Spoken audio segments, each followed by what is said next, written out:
I'm super excited for both those guys. Obviously, both coming from Wake, what we call pitch and lab, and everybody loves to refer to that. So um, I don't, like you said, I don't think you can go wrong, but I do have Chase a little bit higher. I think he's, again, I don't.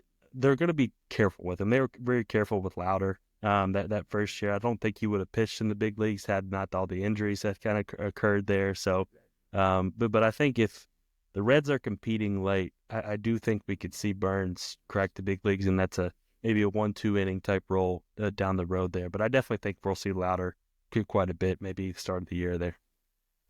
Yeah, Lowder's so fascinating to me because when I look at his major league sample, like the fastball didn't play like you typically would have seen from Lowder in the past. Like the strike rate was pretty low on it. He didn't live in the zone very often.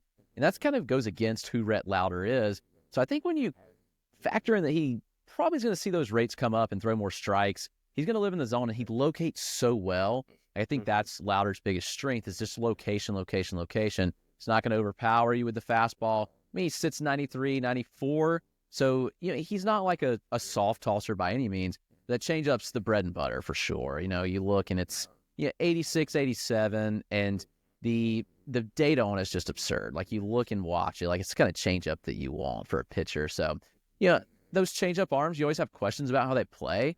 But like I think Lowder's a little different. It's just fastball's better than the typical like changeup first type arm. And not that Lowder's changeup first, but he is very changeup heavy as well.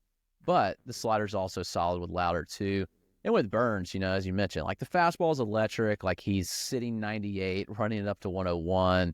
It's pretty absurd carry through the zone. Like he does have a high release, like it's 6.5 release, but 20 inches of IVB it's really good even from a high release point. But you mentioned the slider. Yeah, I mean, it's dirty. It had a 65% whiff rate in college this year, which is insanely nasty, near 50% chase rate. Like those numbers were like his whiff, chase, and CSW rate in college were like 100th percentile for slider. So just pretty absurd. In the velo too, like it's sitting 88, just pretty wild.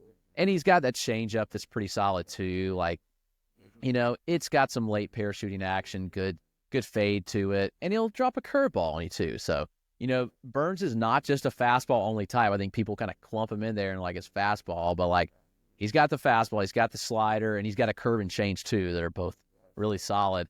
I'll be curious to see how Cincinnati develops him, but all the talent's there with Chase Burns to be an absolute electric arm.